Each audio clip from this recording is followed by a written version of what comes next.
माफियागिरी में 4 दशक से ज़्यादा अपना वर्चस्व कायम रखने वाले एक ऐसे व्यक्ति का कल कत्ल कर दिया गया जिसकी किसी भी तरह से कल्पना नहीं की जा सकती थी। ऐसे लड़के जिनको जराइम की दुनिया का कुछ भी अंदाज़ा ना हो, उन लड़कों ने जो कारनामा कर दिखाया वो काफ़ी हैरतअंगेज कर देने वाला कारनामा था। जी हाँ, मैं बात कर रहा हूँ अतीक अहमद और अशरफ की, जिसके दिन दहाड़े सड़क पर गोली मारकर अस्पताल से अपनी रूटीन चेकअप कराकर वापस आने के समय 37 राउंड लगभग फायरिंग कर गोली मार दिया गया और मौके पर ही मौत हो गई। बताते चलें कि 2 दिन पहले ही अतीक अहमद के बेटे असद को यूपी एसटीएफ ने गोली मारकर ढेर कर दिया था। बताया जा रहा था कि असद ने एसटीएफ के ऊपर कई राउंड फायरिंग भी की, जिसके बाद एसटीएफ ने अपना बचाव करते हुए असद को एनकाउंटर में मार गिराया।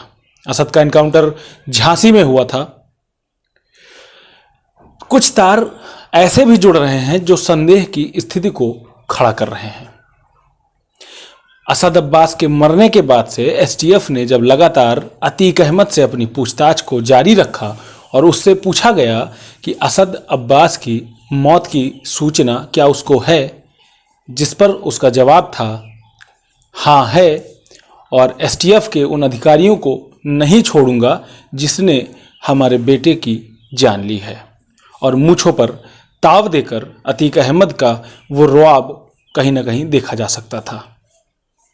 फिलहाल मामले में अपनी अच्छी पैठ बनाने वाले लोग कुछ तार, चूँकि कुछ दिन पहले पूछताछ के फहरिस्त में कुछ ऐसे भी खुलासे हुए थे जिसमें आईएसआई से अतीक अहमद के कनेक्शन को समझा जा सकता था, जिसके बाद से कुछ ऐसे लोगों ने अपनी टीका टिप्पणी और कुछ अपने बयान जारी किए हैं जिसमें यह भी कहा जा रहा है कि कहीं ना कहीं आईएसआई जैसे बड़े संगठन जो आतंकवादी संगठनों के सरगने हैं, उनके स्लीपर सेल जो कि कई जगह पर लगभग होते हैं अराजक गतिविधियों को अंजाम देने के लिए, उनके बारे में कोई सुराग उत्तर प्रदेश सरकार को, एसटीएफ को ना हाथ लगे, इसके लिए उसे गोली मारकर हत्या कर दिया गया। फिलहाल जो 3 लड़कों ने अतीक अहमद को गोली मारा, उनका भी आपराधिक इतिहास कुछ सामने आया है।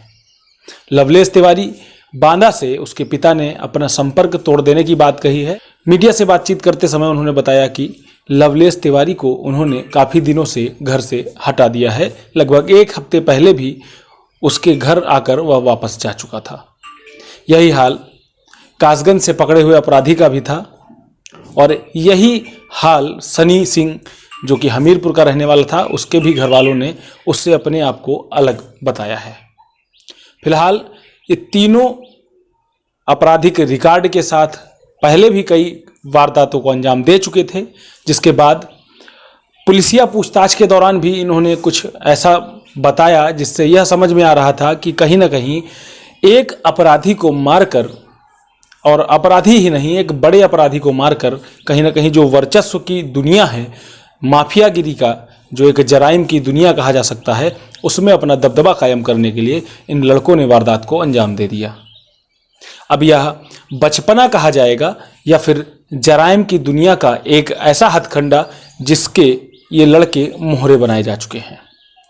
फिलहाल उमेश पाल हत्याकांड में दोषी गुड्डू मुस्लिम को भी महाराष्ट्र से यूपी एसटीएफ ने पकड़ लिया है, अपनी गिरफ्त में ले लिया है और बताया जा रहा है कि उसको भी उत्तर प्रदेश लाया जा रहा है।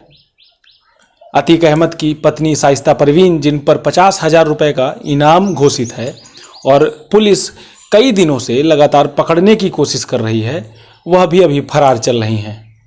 अभी अपने बेटे के जनाजे से लेकर के अपने पति तक के जनाजे पर अभी वह नहीं देखी जा सकी हैं।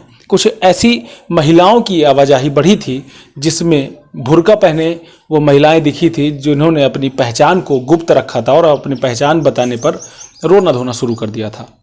फिलहाल उत्तर प्रदेश के 75 जिलों में धारा 144 योगी आदित्यनाथ मुख्यमंत्री जी के आदेश पर लागू कर दिया गया है और किसी भी अफवाह जैसी स्थिति को फैलाने पर पुलिस को एकदम स्पष्ट निर्देश जारी किए जा चुके हैं कि तुरंत कानूनी प्रक्रिया के दौर पर लाया जाए और कानूनी कार्रवाई करते हुए उन्हें गिरफ्तार कर लिया जाए।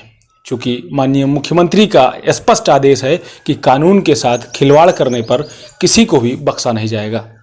प्रयागराज अति संवेदनशील जिले की श्रेणी में आ खड़ा हुआ है और जब तक अंतिम संस्कार, चूँकि कई दशकों से इसने अपना वर्चस्व कायम कर रखा था, जब तक इसका अंतिम संस्कार पूरा नहीं हो जाता है तब तक प्रयागराज की सभी सीमाएं सील हैं और प्रयागराज में अगल बगल की फोर्स को भी लगा दिया गया है, जिससे कि भी किसी भी उत्तर प्रदेश की लॉ एंड ऑर्डर की व्यवस्था बिगड़ ना पाए। लगातार इस मामले में अपडेट रहने के लिए बने रहिए हमारे साथ और देखते रहिए नेशन स्टेशन। मैं हूं आपके साथ गौरव श्रीवास्तव। तब तक के लिए नमस्कार।